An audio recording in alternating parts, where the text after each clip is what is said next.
Tradwife is trending online, fueled by a TikTok influencer who uses the term to refer to herself and how she sees her role in her marriage. Why are we telling women, even starting out as young girls, that they need to have a life of independence?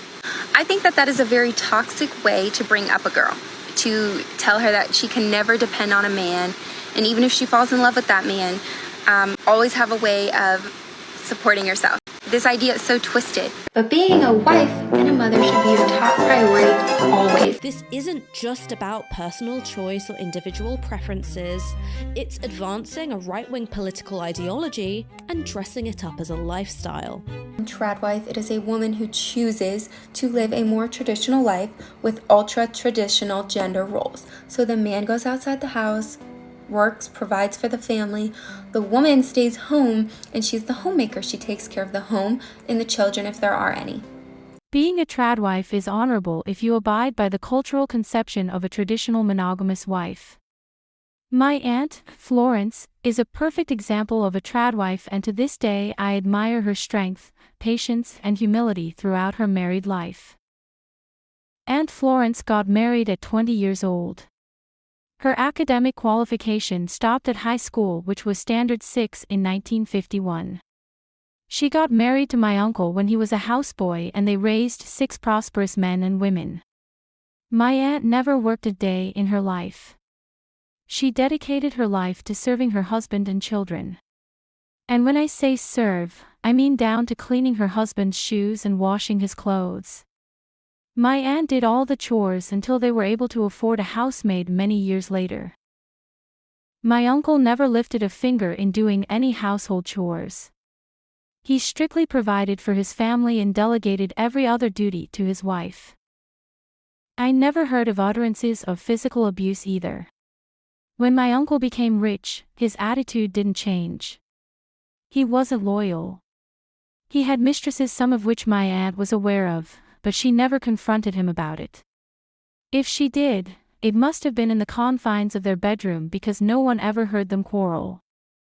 As much as respect goes, my uncles did respect my aunt enough to not rob his affairs in her face. My uncle paid his wife monthly allowances aside from daily expenses, so my aunt didn't have a reason to work or complain about money. The last time I heard of my uncle, he was sick and bedridden. His wife takes all his calls, baths, and feeds him, while his sons manage his businesses. My aunt has remained loyal to her husband even now she's aged. Whenever I remember my auntie, I get envious.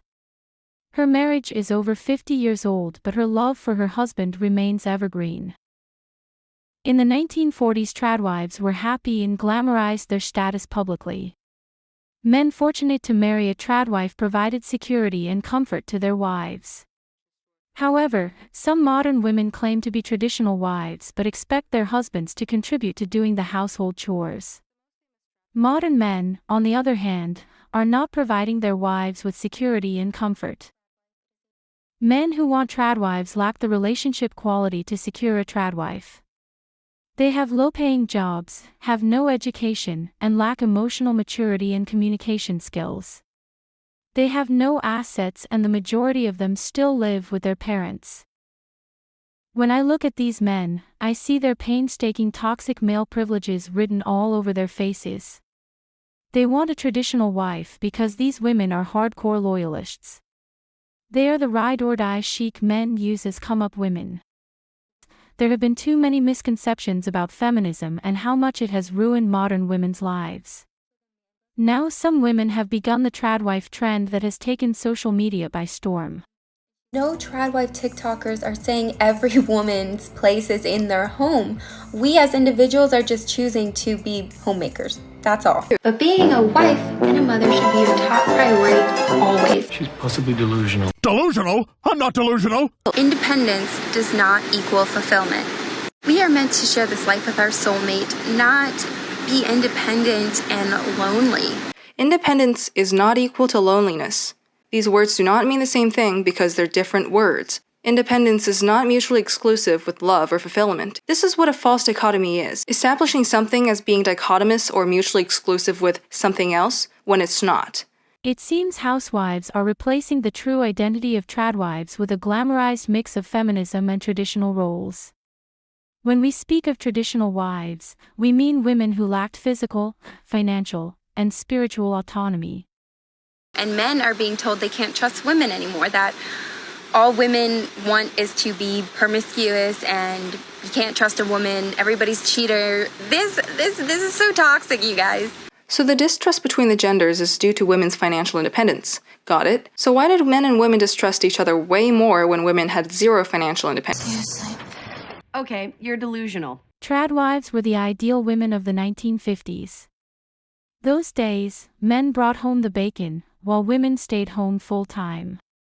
They wore pin-up dresses and stilettos, feeding a toddler with one hand and basting a turkey with the other.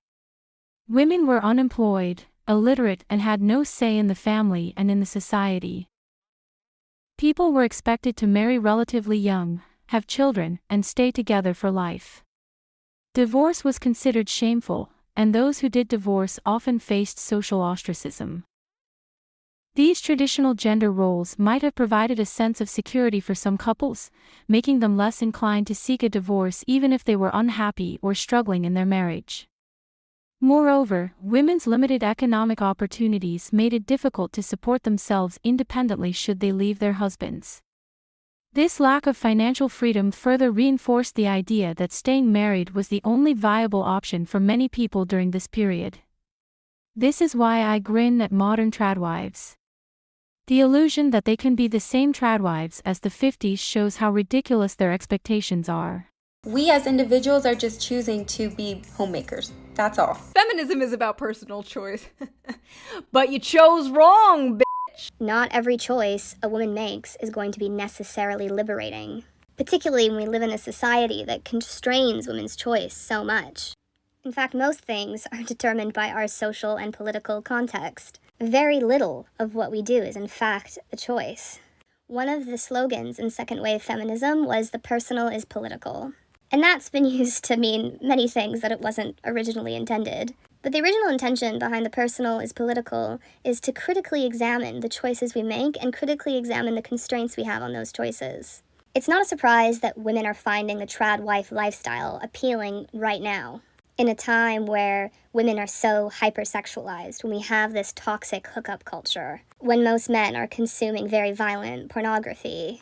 Just going, "Oh, it's a choice," shuts down all critical examination of any of those factors. And maybe you have this lifestyle and you have a nice life. I don't know you. But the fact is, giving your full material security over to a man is a very dangerous choice for many women and children. Our economy has tripled and most households cannot survive on a single income. Not to mention that modern tradwives take jobs on the side, as social media influencers, online coaches, or they earn money by monetizing their videos. Most modern tradwives are graduates. Some hold qualifications higher than their husbands.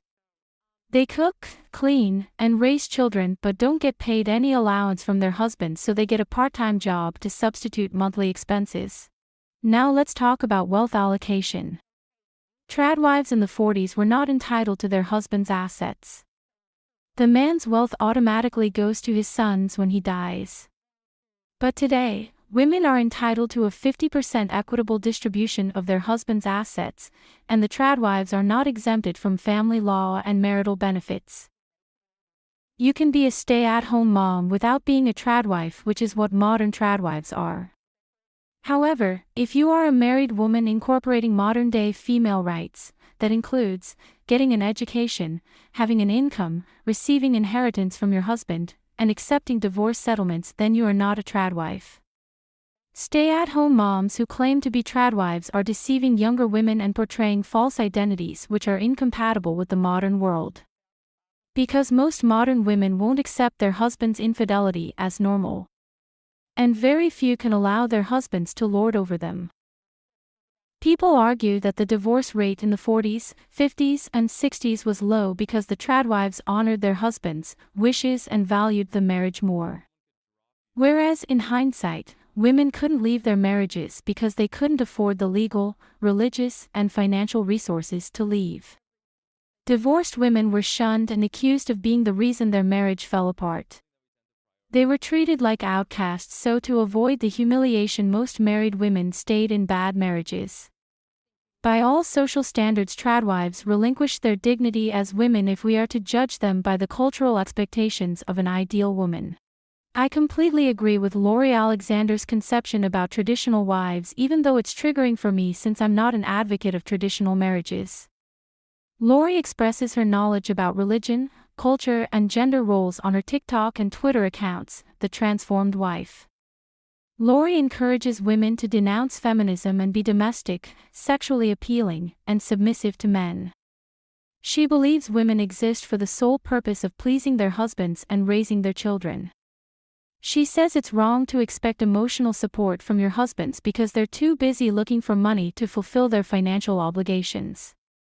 Laurie criticized married women working outside the home and said mothers shouldn't send their children to school because it's their job to educate their children themselves.